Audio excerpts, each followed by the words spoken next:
sacerdotes del nuevo pacto. Estamos hablando de quiénes son los sacerdotes. Número 1, son todos renacidos. 2, todos son llamados.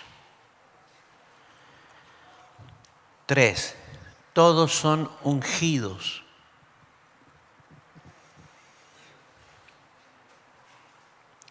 ¿Sabes por qué es importante la unción? Porque la unción te habilita para el servicio. Los reyes eran ungidos por el Espíritu Santo con una unción gubernamental. Y eso les habilitaba para el trabajo gubernamental. Los profetas tenían una unción, eran ungidos también, pero con otra unción para el servicio revelacional. Y ellos eran habilitados, capacitados para recibir e impartir la revelación. Y los sacerdotes con una unción sacerdotal. Ahora, observa esto. Reyes y sacerdotes. Tú has recibido una doble unción. Amén. Para reinar y para ser sacerdote. Una unción gubernamental y una unción sacerdotal. Pero también recibiste una tercera unción, que es una unción profética. En los postreros días, dice Dios, derramaré de mi espíritu sobre toda carne y vuestros hijos y vuestras hijas profetizarán, vuestros jóvenes verán visiones, vuestros ancianos soñarán sueños. Esa es la diferencia entre el apóstol y yo. Yo veo visiones y él sueña sueños. Porque los jóvenes verán visiones y los ancianos soñarán sueños. Todos poseen dones espirituales. Todos poseen dones espirituales. Hicimos un cuadro, una gráfica, creo que ayer o anteayer, del perfil de dones, ¿verdad? Todos hemos recibido un stock de dones que constituyen nuestro perfil ministerial. Y mira qué interesante esto. Empezamos hablando de las etapas sacerdotales. ¿Recuerdas? Primera etapa unipersonal, segunda etapa patriarcal, sacerdocio patriarcal, tercera etapa sacerdocio nacional. Ahí está. En estas tres etapas, o sea, 4.000 años de sacerdocio, nunca las mujeres fueron consideradas. Pero cuando viene el nuevo pacto, hombres y mujeres son constituidos sacerdotes de Dios. Amén. Escuchaste hablar y ahora van a pasar los levitas. ¿Sí? Son los músicos. ¿O no? Acá no lo decimos, pero hay lugares donde se dice, ¿no? ¿Hay levitas en el cuerpo de Cristo? Sí. Le evita la oración, le evita diezmar.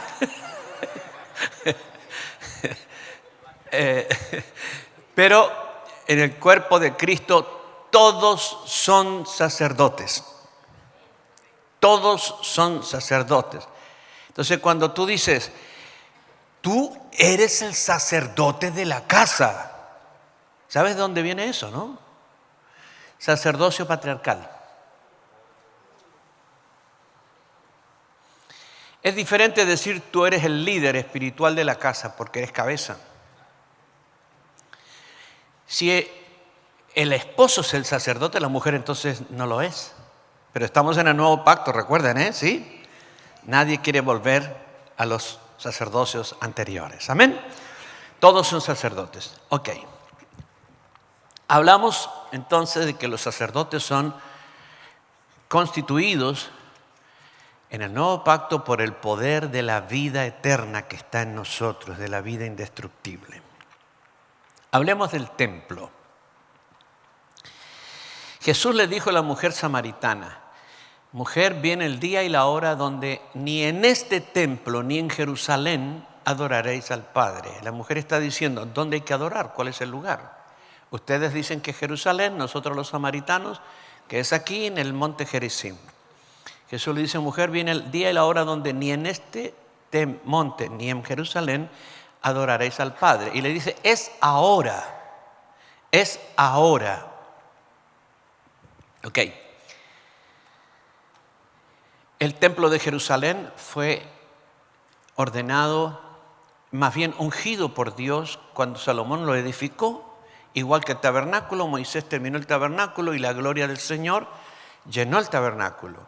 Salomón edificó el templo y la gloria del Señor llenó el templo. Esa era la validación divina. El templo, como el tabernáculo, constituido por 3 partes, ¿sí? O 3 ámbitos. 3 ámbitos, ¿sí? Para dibujar como para escribir, ténganme paciencia, ¿sí? Bien. El primer ámbito es el atrio, el patio. ¿No es cierto? Hay una puerta de entrada donde la gente ingresa y tienes el atrio o patio. Eso es descubierto, al aire libre. Luego viene una carpa, en el tabernáculo original estoy hablando, ¿verdad? Donde tú entras y entras al lugar santo. Y luego hay un velo grueso que impide la entrada al siguiente ámbito, pero una vez al año el sumo sacerdote entra al lugar santísimo. Así que tienes 3 ámbitos distintos. El templo de Dios tiene siempre 3 ámbitos. Recuerda, tipo y antitipo. Dice la Escritura en el libro de Primera de Corintios 3:16, ¿no sabéis que sois templo de Dios y que el Espíritu de Dios mora en vosotros? Y en Primera de Corintios 6:19, porque vuestro cuerpo es templo del Espíritu Santo. Así que nosotros somos llamados templos, templo de Dios. Luego en Efesios, en el capítulo 2, versículo 19 al 22, el apóstol Pablo está hablando de la iglesia. Ya no está hablando del cristiano individual, sino de la iglesia como ente corporativo. Y dice que la iglesia es el templo del Dios viviente, donde mora el Señor. Pero luego Juan nos muestra que hay un templo de Dios en el cielo, que el lugar santísimo no está en la tierra, sino en el cielo. Tú tienes aquí atrio, lugar santo, lugar santísimo. Este es un tipo. ¿Cuál sería el antitipo? El antitipo es el templo macro de Dios que Dios estableció en los 3 cielos. En el primer cielo, aquí, primer cielo, ¿no es cierto? Nosotros somos el templo, individualmente cada uno, nuestro cuerpo. Pero este es un ámbito donde Dios opera. En el lugar santo, la Biblia dice que la iglesia está sentada en los lugares celestiales juntamente con Cristo. Nosotros estamos aquí sentados y probablemente a esta hora en otros lugares de la tierra, en otros templos físicos de la tierra, hay grupos de hermanos sentados escuchando la palabra o cantando o adorando. Pero en este momento simultáneamente hay millones y millones y millones de hermanos nuestros que son parte de la iglesia que están trabajando. Algunos están duchando, otros están durmiendo, no están congregados.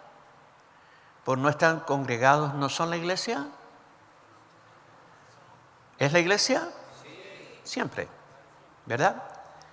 Estés haciendo lo que estés haciendo. Tú no estás sentado en los lugares celestiales solo cuando estás orando.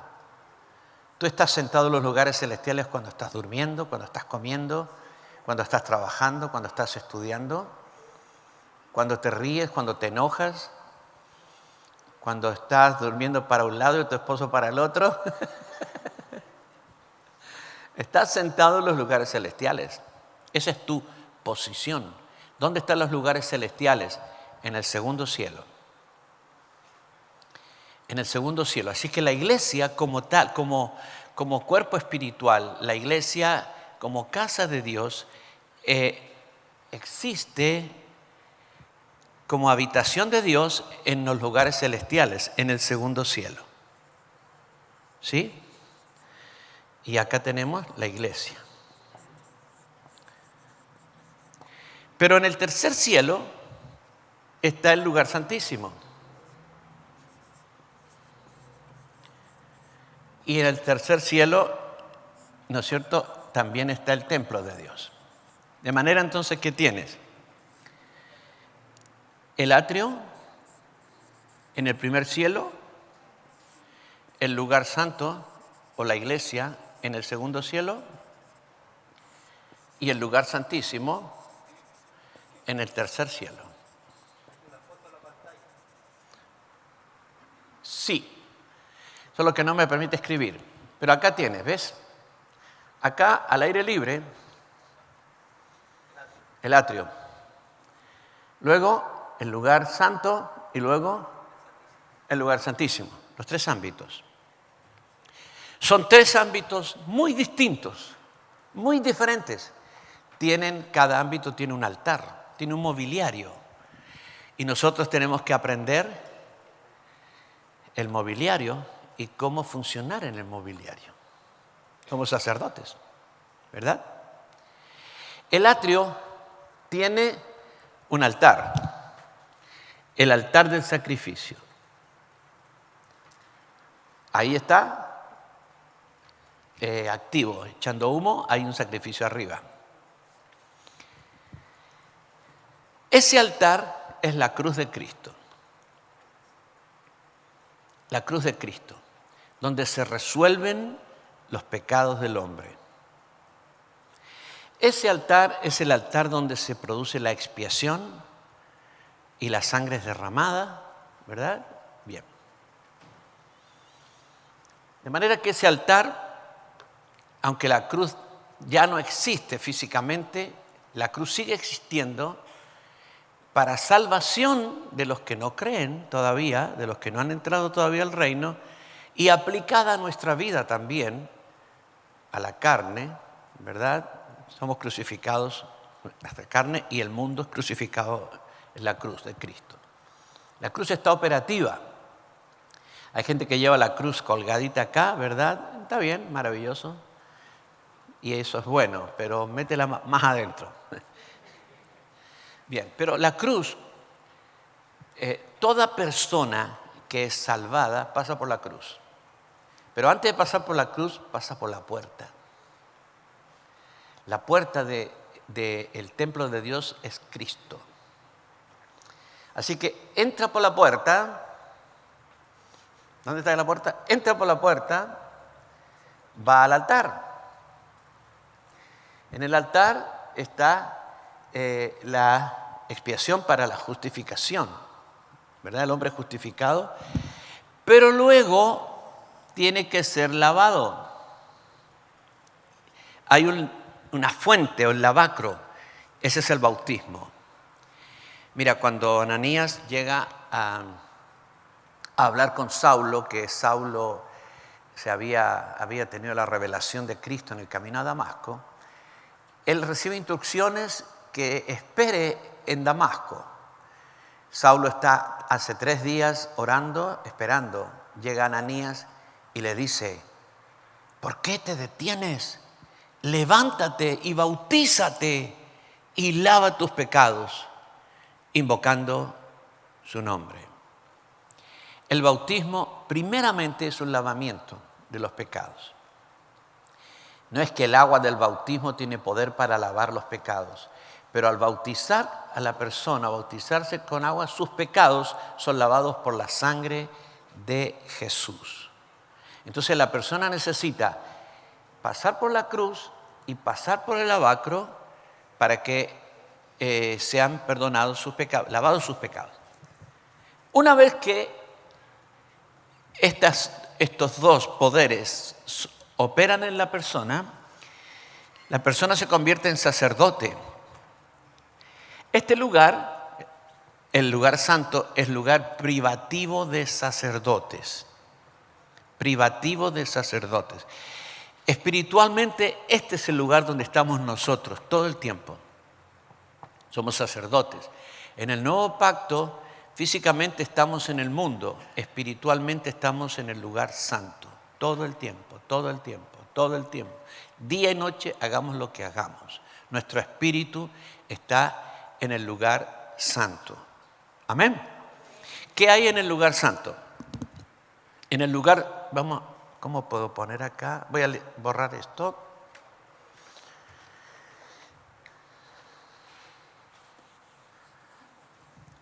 Aquí en el atrio tenemos el altar,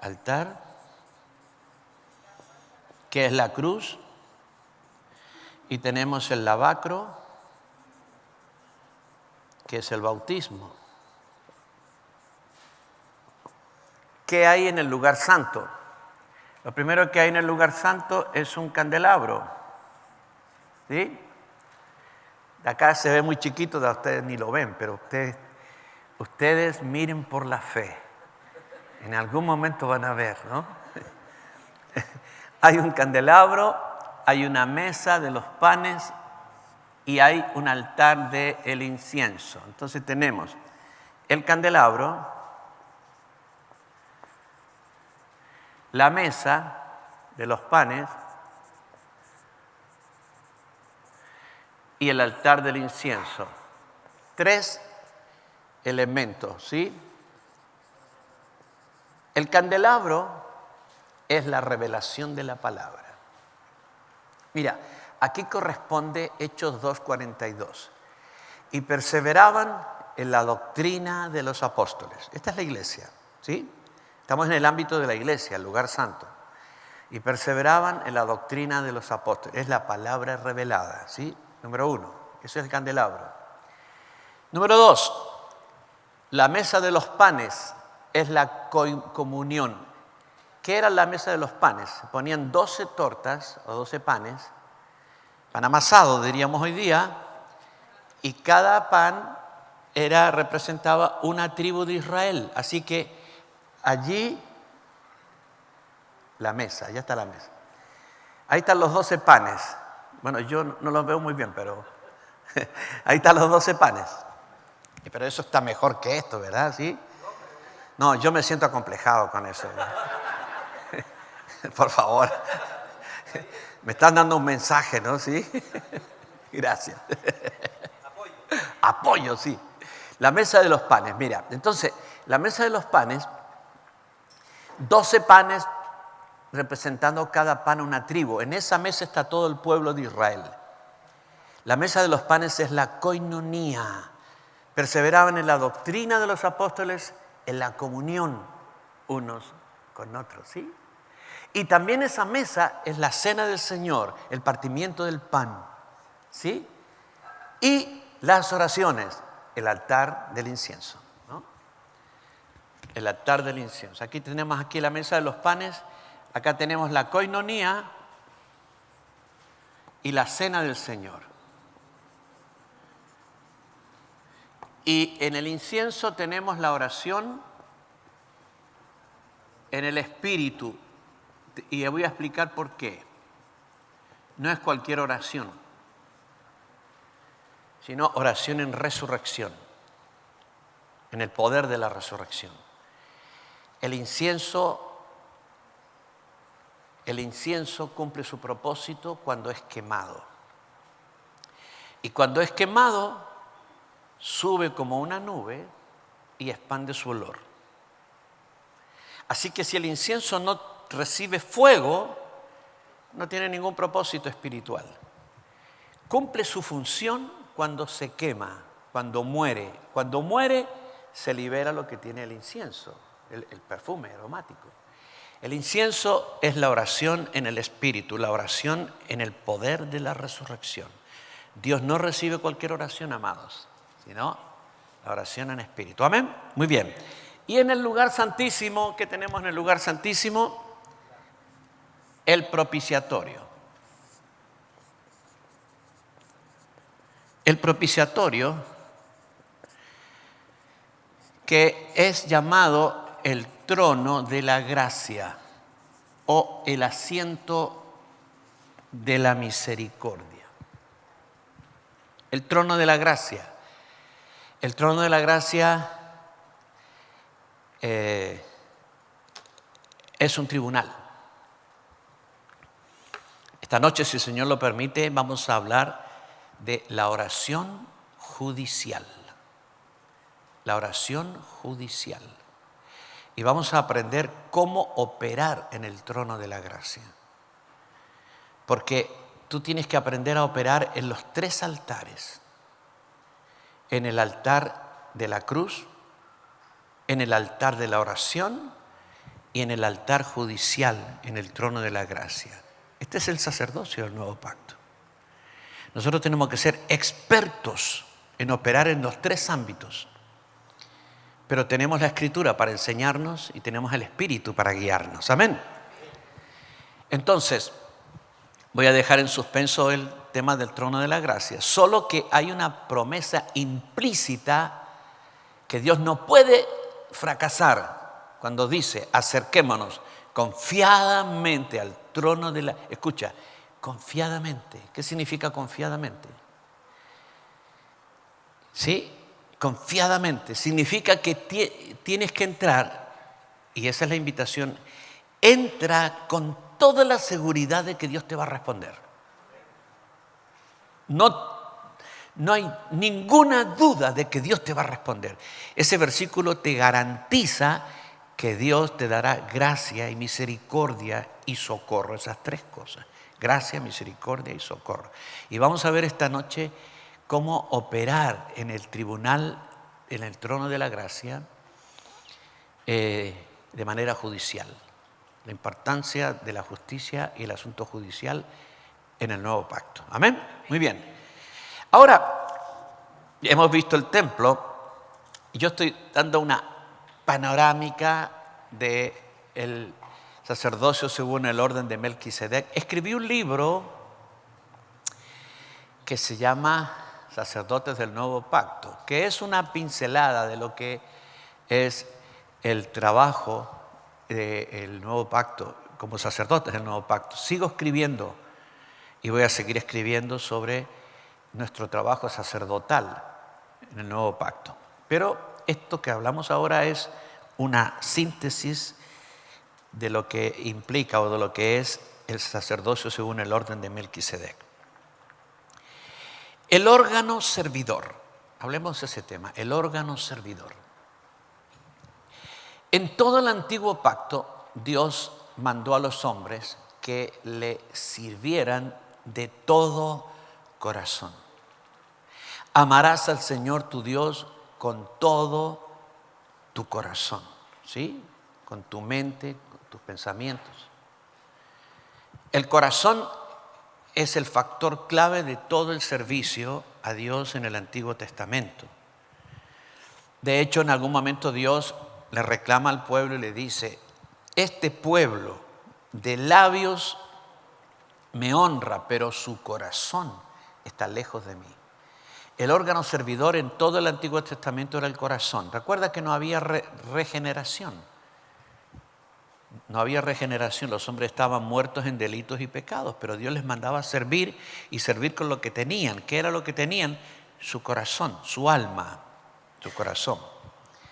Cuando viene el nuevo pacto, viene la regeneración y el renacimiento, el nuevo nacimiento, y el espíritu se activa. Así que ahora nosotros tenemos activas las 3 partes: el cuerpo, el alma y el espíritu. No ocurría así con los del Antiguo Testamento. Recuerda que la promesa era: les daré un corazón nuevo y un espíritu nuevo. Y el Espíritu Santo tampoco estaba dentro de las personas, sino que estaba con ellos, no en ellos. Muy bien. Entonces, en todo el antiguo pacto, el órgano servidor era el corazón. En el nuevo pacto, el órgano comandante del servicio es el Espíritu. Es nuestro espíritu renacido. Nuestro espíritu renacido es el verdadero sacerdote, el verdadero ministro en el nuevo pacto. Ahora, nuestro espíritu tiene capacidades extraordinarias. Anoche hicimos un ejercicio de percepción, ¿verdad? ¿Sí?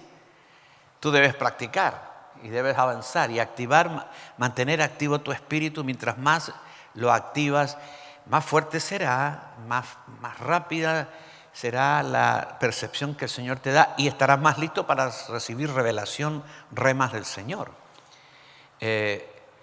Yo creo particularmente que cuando la gente se convierte a Cristo, inmediatamente tenemos que enseñarle a percibir su espíritu, las cosas más fundamentales, tenemos que activarlos en el asunto espiritual, en la cosa espiritual. También enseñarle. Anoche hablábamos de informar o activar, las dos cosas, activar e informar.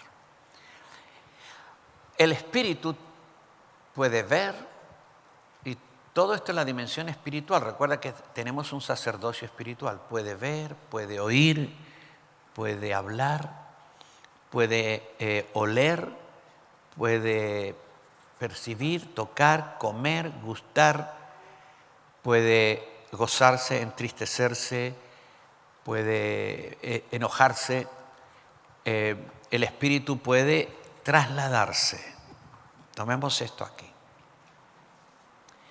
El espíritu puede trasladarse. Un pastor de Valparaíso está orando, le avisan que una chica está enferma. Lo conozco al pastor, es amigo mío. Es un apóstol ahora.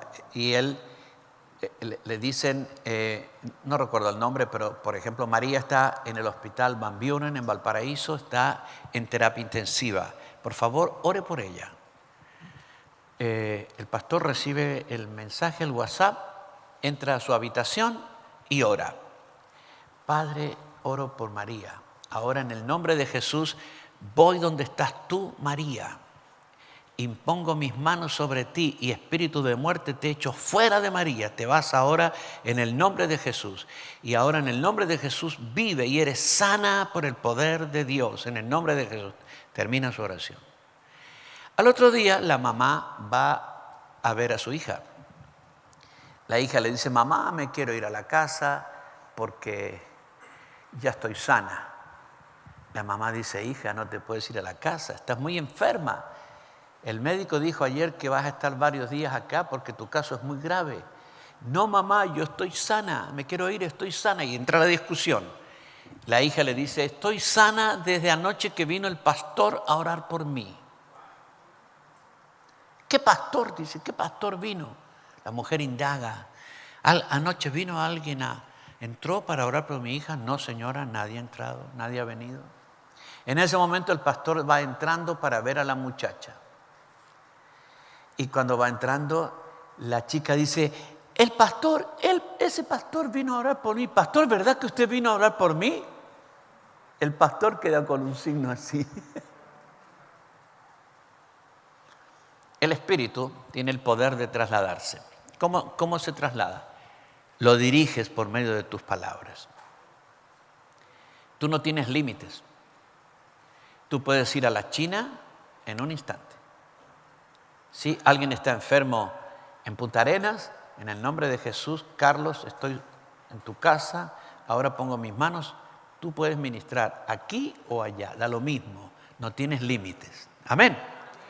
Porque tienes un espíritu sobrenatural que tiene la capacidad de instantáneamente trasladarse en cualquiera de los 3 cielos. Por eso cuando dice, acerquémonos al trono de la gracia, ¿sabes dónde está el trono de la gracia? En el 3er cielo, en el lugar santísimo, allá. Sí, LAN Chile no vende pasajes para ir allá, te aviso. ¿Sí? ¿Cómo voy? En mi espíritu, con tu espíritu. Tú eres sacerdote del nuevo pacto y tienes un espíritu ultrapotenciado por el Señor. Por lo tanto, tú no tienes ningún problema para entrar al lugar santísimo. ¿Cómo tienes que hacerlo? Simplemente, ahora en el nombre de Jesús, entro al lugar santísimo. Voy por el camino nuevo y vivo que me abrió el Señor y acá estoy, delante tuyo. Y estás en el trono de la gracia. ¿Amén? ¿Qué significa esto? En el antiguo pacto la gente le mandaba oraciones a Dios desde la tierra. Suba mi oración delante de ti como sube el humo del sacrificio de la tarde, así dice el salmista. Entonces, el hombre oraba desde la tierra hacia el cielo. En el nuevo pacto vamos al cielo a presentar nuestras oraciones a Dios. Nuestras oraciones con Dios son presenciales, cara a cara, face to face. Si tú quieres seguir orando desde la tierra, cosa tuya. Pero tú tienes la libertad, teniendo libertad para entrar en el lugar santísimo, capítulo 10 de Hebreos. Tienes libertad porque eres sacerdote. Mira, déjame mostrártelo gráficamente. Nosotros estamos aquí, en el lugar santo. ¿Sí? Este es nuestro hábitat espiritual hoy. Somos llamados a entrar al lugar santísimo, teniendo libertad para entrar al lugar santísimo. Acerquémonos al trono de la gracia. Entonces, de aquí pasamos acá. Y entramos y hacemos lo que tenemos que hacer y volvemos acá. Este es nuestro hábitat, el lugar santo, lugar de sacerdotes. Pero somos llamados, invitados, privilegiados. Antiguamente no había acceso. El acceso es un asunto súper importante porque, por ejemplo, todos los hombres, varones, tenían acceso para entrar al atrio.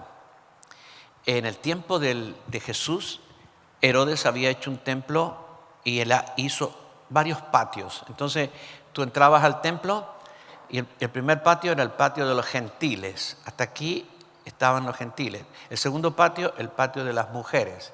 El tercer patio, el patio de los varones. Y el cuarto patio, el patio de los sacerdotes. Y después venía el lugar santo. Entonces todo estaba regulado y el tema del acceso era determinante, clave. ¿Sí? Bien, nosotros tenemos acceso a todo el templo de Dios. Aquí, allá y más allá.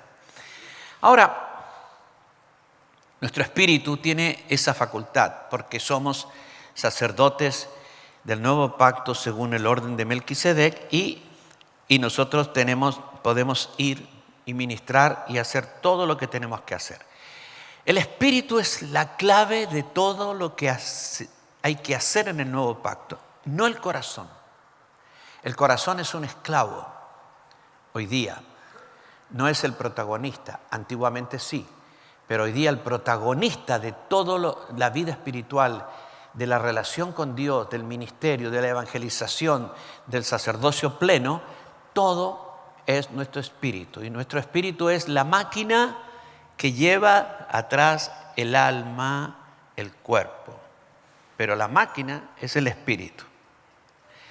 Muchas veces hemos vivido una vida cristiana almática, por no entender cómo funcionar en el espíritu. Entonces, muchas cosas las hemos hecho con nuestro propio esfuerzo, con nuestra alma, porque decimos, Dios quiere que le sirvamos de corazón, de corazón, de corazón. No, Dios quiere que le sirvamos con nuestro espíritu. Jesús le dijo a la samaritana, ahora es el tiempo cuando los verdaderos adoradores adorarán al Padre con todo el corazón. No, en espíritu y en verdad. Pablo dijo, nosotros somos los que en espíritu servimos a Dios. Es tu espíritu el que sirve a Dios y tu espíritu lleva al alma y al cuerpo al servicio del Señor. Tu espíritu debe comandar todas las cosas en tu vida, en mi vida.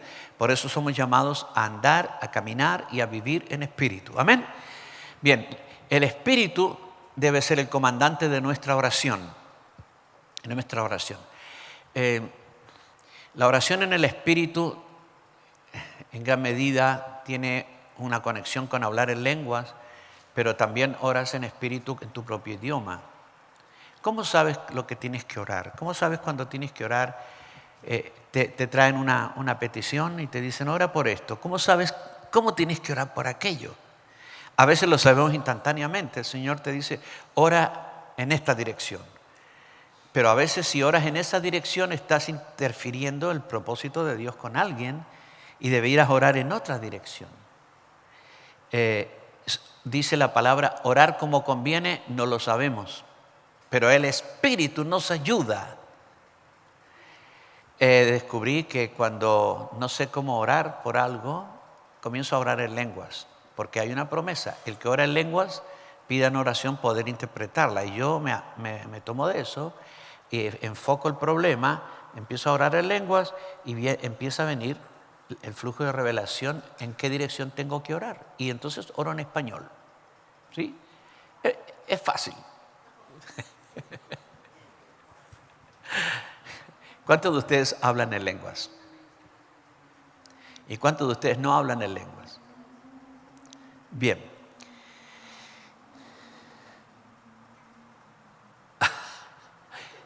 Mañana, en el culto de la mañana, vamos a orar para que todos los que no hablan en lengua reciban el bautismo con el Espíritu Santo. Amén. Y lo van a recibir.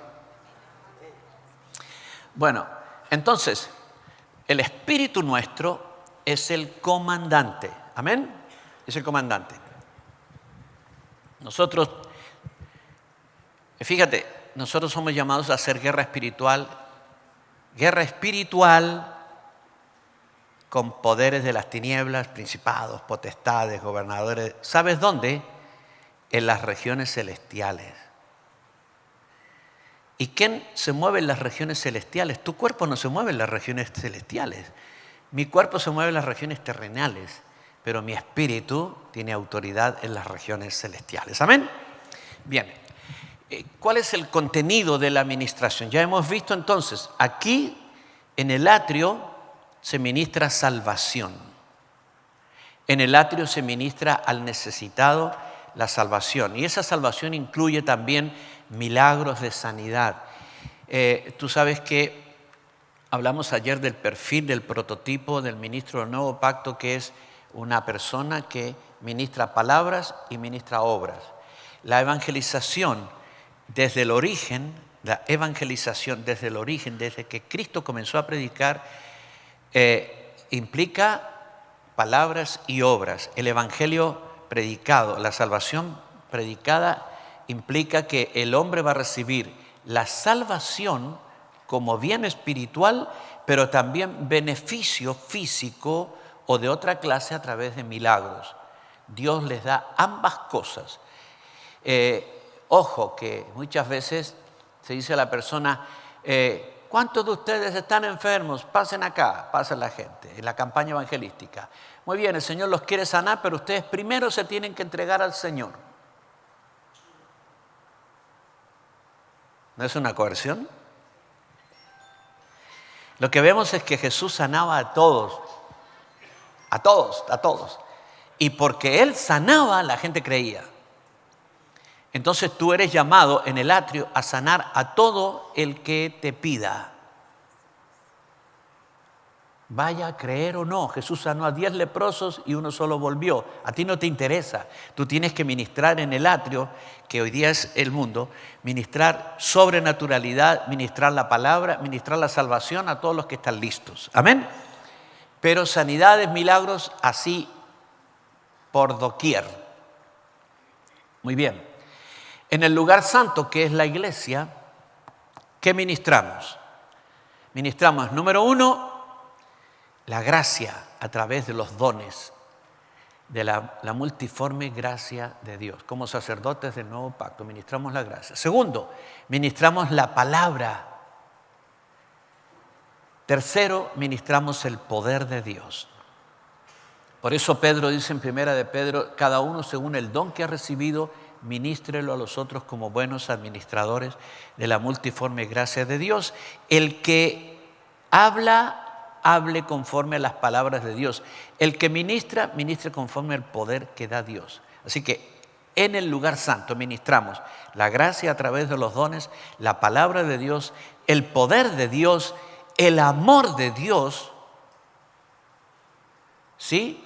La ayuda mutua, porque a los hermanos hay que amarlos con el bolsillo y con el refrigerador y la alacena.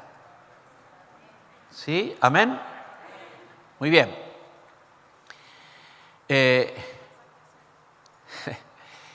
La palabra la ministramos a través de la predicación, la enseñanza, la consejería. Hay múltiples formas de ministrar la palabra. Hoy estoy ministrando la palabra, pero quizá tú escribes y tú ministras a través del texto, y otro ministra haciendo videos, y otro, pero ministras la palabra.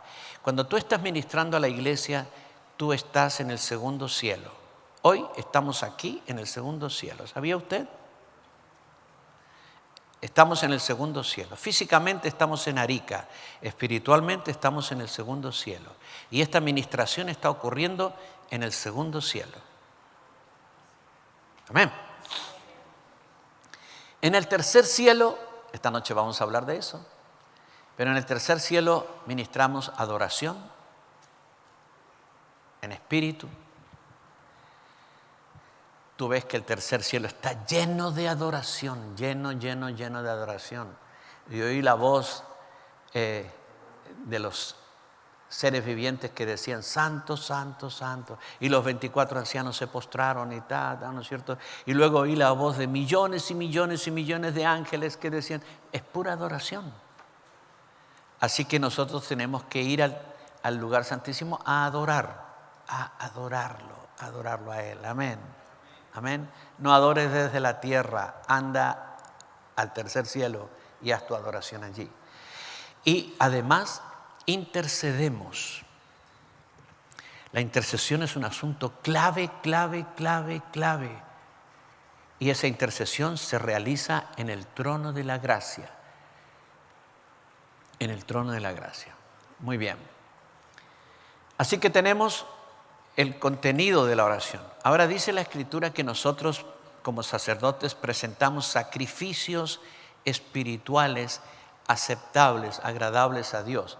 Es decir, que nosotros ofrecemos sacrificios a Dios y esos sacrificios los presentamos allí en el tercer cielo. ¿Qué son los sacrificios? La Biblia habla de sacrificio de alabanza. Tiene que ver con la canción, con la adoración. La Biblia habla de sacrificios, aún la ayuda mutua es un sacrificio espiritual. Todo lo que haces por tu hermano es un sacrificio espiritual.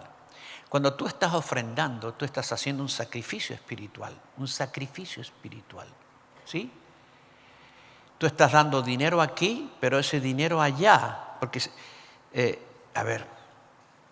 nosotros ofrendamos en dos dimensiones. Ofrendamos aquí y ofrendamos allá, simultáneamente, aquí y allá, ¿sí? Dice Pablo, aquí reciben los diezmos hombres mortales, pero allá uno que vive eternamente. Entonces, cuando tu dinero es dinero hasta que está en tu bolsillo, cuando lo entregas, toma el carácter de sacrificio espiritual. Allá. Un paréntesis. Tú sabes que cuando el hombre llevaba un animal a sacrificarlo al Señor, ¿quién mataba el animal? ¿Quién mataba el animal? No. El que ofrecía, el oferente. El oferente lo mataba, lo descueraba, lo descuartizaba y se lo entregaba al sacerdote. Así que el hombre solo puede ofrecer ofrendas muertas.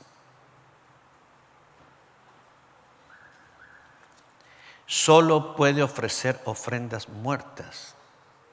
Hablando de elementos, cosas. Nosotros somos la ofrenda viva, pero cuando se habla de cosas externas a nosotros, hay que matarlas antes de ofrecerlas. Tú tienes que matar tu diezmo antes de ofrecerlo. ¿Qué significa? Que murió para ti. Vio esa gente que quiere hacer el seguimiento, ¿dónde va mi ofrenda? A ver, tesorero, dime dónde está mi ofrenda. ¿En qué se usó mi ofrenda? Yo necesito saber. No la mataste, no sirve, no se recibe. Ofrenda muerta. Pastor, apóstol, necesito unos minutos más para terminar el último punto. Como 2 horas nomás, pero... ¡Aleluya! ¿Cuántos se quieren quedar 2 horas? No. Vamos a hablar de la autoridad. La autoridad, nuestra autoridad sacerdotal. Nuestra autoridad sacerdotal. Tenemos autoridad en los 3 cielos. Vamos a empezar en el tercer cielo. A ver, voy a borrar acá.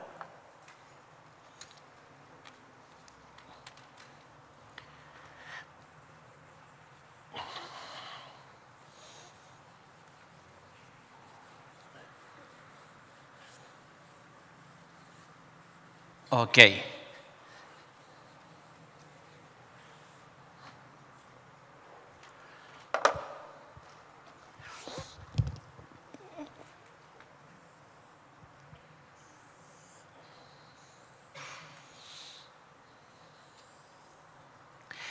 Primer cielo, segundo cielo, tercer cielo.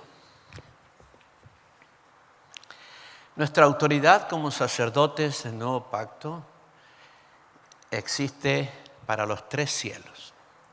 Empecemos por el más alto, el tercer cielo. Tenemos autoridad en el tercer cielo para entrar al lugar santísimo. No a todos los lugares del tercer cielo, porque el tercer cielo o en el tercer cielo hay muchas cosas y muchos lugares a los cuales no tenemos acceso. Pero sí tenemos acceso al templo de Dios, al lugar santísimo, teniendo libertad para entrar en el lugar santísimo. Dice el libro de Hebreos 6, 23. 20. Tercero, entramos en el tercero. Para entrar en el lugar santísimo. Hebreos 6:20 dice que el Señor entró detrás del velo como nuestro precursor. Precursor es el que va delante de los que vienen detrás. Así que Él nos abrió el camino como precursor y ahora nosotros tenemos libertad para entrar en el lugar santísimo. En el tercer cielo tenemos autoridad para adorar y presentar nuestra adoración, nuestro incienso. Tú dices, pero esto es fácil, yo adoro todo el tiempo. Pero recuerda, un hombre, un rey quedó leproso por entrar a un lugar donde no tenía autoridad para entrar. No es tan simple. O sea, el privilegio que tenemos de entrar al tercer cielo, nosotros tenemos que adorar al Señor, agradecer al Señor tremendamente, porque si viviéramos en la dispensación anterior, estaríamos ultra limitados. Entonces tenemos libertad para entrar al tercer cielo, al lugar santísimo, y adorar. Eso es Juan 4, 20 al 24. Tenemos autoridad para ofrecer sacrificios espirituales a Dios en los cielos. Esto significa 1 Pedro 2:5, ¿no es cierto?, como sacerdotes espirituales. Y tenemos autoridad para ministrar judicialmente en el trono de la gracia. Hebreos 4:16. De eso vamos a hablar esta noche con la ayuda del Señor. Veamos el segundo cielo, que es el ámbito de la iglesia. En el ámbito de la iglesia tenemos autoridad para ministrarnos unos a otros. Unos a otros. Esta expresión unos a otros es lo que llamamos la mutualidad. La mutualidad. Orar unos por otros, ¿sí? Soportarnos unos a otros, bendecirnos unos a otros, exhortarnos unos a otros, etc. El unos a otros se repite en muchos pasajes de la Biblia. Esa es la mutualidad, es una administración que hacemos a nuestros hermanos, nuestros consiervos. Tenemos autoridad para hacer eso de parte del Señor. Estamos en el nivel de la iglesia, segundo cielo. En el segundo cielo tenemos autoridad para ministrar la gracia, las palabras y el poder de Dios. La gracia, las palabras y el poder de Dios. Además, en el segundo cielo, en el ámbito de la iglesia, tenemos autoridad para discipular.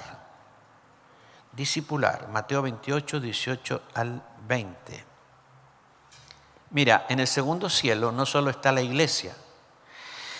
El segundo cielo es un ámbito espiritual donde operan los poderes de Dios y los poderes de las tinieblas también. En el segundo cielo es donde están los principados, potestades, gobernadores.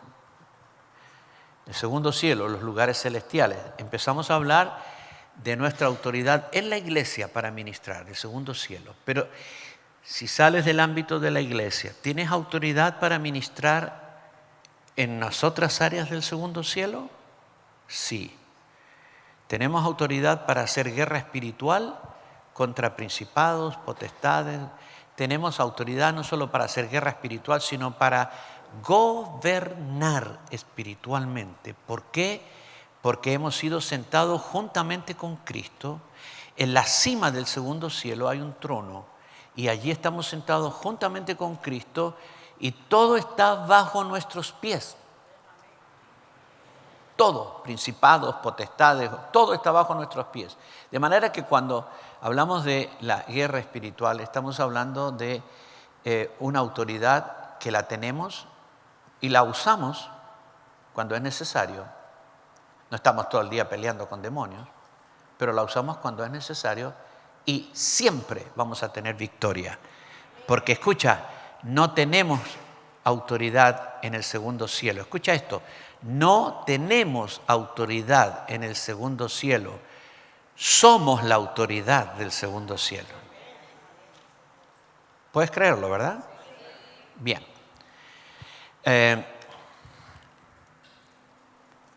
Entonces, hablamos ahora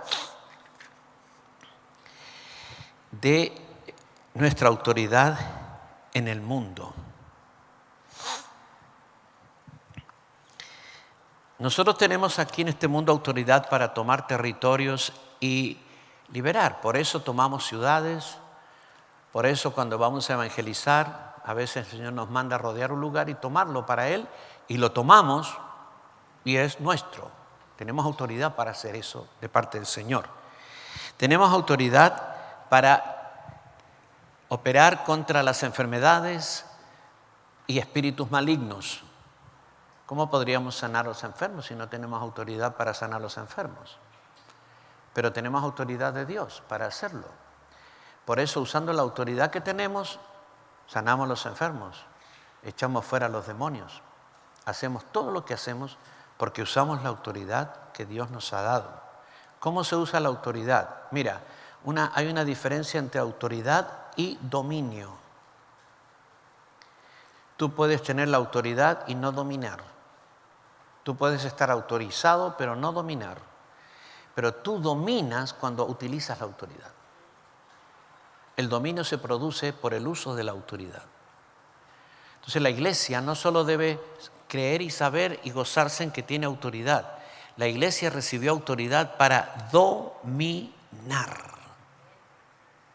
Tienes autoridad para dominar. Entonces, cuando echas fuera demonios, cuando sanas enfermos, cuando declaras milagros y los milagros suceden, es el dominio de Dios a través de tu vida. Domina en medio de tus enemigos, hermano. Domina en medio de tus enemigos. Tú tienes la autoridad. No te sientes a llorar por las cosas que te están pasando. Levántate y usa la autoridad y domina. Tienes el poder para cambiar todas las cosas, todas las cosas. Tienes el poder para crear nuevas realidades. Utilízalo en el nombre de Jesús. Amén. Amén. Muy bien. Y seguimos. Tenemos autoridad sobre los elementos de la naturaleza. ¿Te acuerdas que Jesús cambió el agua en vino, multiplicó panes y peces, detuvo tormentas? Todo eso hizo el Señor y más. Un día secó una higuera. Estamos ahí en Mateo 21, 18 al 22. Secó, dio la orden a la higuera y la higuera se secó. Los apóstoles dijeron: ¡Ah, Señor! La higuera que maldijiste se secó. Jesús dijo: si ustedes tienen fe, no solo van a hacer lo de la higuera. Escucha, lo de la higuera, como si fuera lo de la higuera. No van a hacer solamente eso, lo de la higuera, sino que si le dicen a este monte: traspásate al mar, el monte les obedecerá. ¿Te puede obedecer el monte? Antenoche te obedeció el brazo. Eso es naturaleza. ¿Tienes autoridad sobre el clima? Mira, fuimos al Alto con mi esposa a plantar una obra. Bolivia, al Alto Bolivia. El clima, ya teníamos el pasaje, todo, la fecha, y yo miro el pronóstico, iba a llover toda la semana. Y nosotros hacemos evangelismo puerta a puerta. ¿Y cómo hacemos evangelismo puerta a puerta si llueve? Entonces, cuando llegamos al Alto, había agua en el piso, había llovido. Había salido el sol un ratito, pero había llovido. Nos tomamos las manos con mi esposa y dijimos: en el nombre de Jesús, príncipe de esta región, te prohibimos que hagas llover. Detenemos la lluvia hasta que terminemos nuestra tarea. Escucha, eso dijimos, hasta que terminemos nuestra tarea. Estuvimos 5 días, no llovió ningún día. La última casa que visitamos, una odontóloga que quedó al frente de la obra ahí, nos despedimos, y cuando salimos a la puerta, nosotros siempre con mi esposa tomamos la mano y yo digo: amor, qué bueno, terminamos la tarea. Cuando digo terminamos la tarea, mira, cayó un aguacero, cruzamos la calle y nos mojamos, nos empapamos. Yo digo: ¿por qué no dije hasta que lleguemos al aeropuerto? ¿Tenemos autoridad? Pero no es que invierno, 25 de julio, ya, Señor, hoy día quiero cielos despejados. No es así. Toda la autoridad que tú tienes es dirigida y conducida por el Espíritu Santo que está en ti. ¿Sí? Entonces, cuando el Espíritu te da una convicción, no tengas miedo de declarar la convicción. Tienes autoridad para que eso suceda.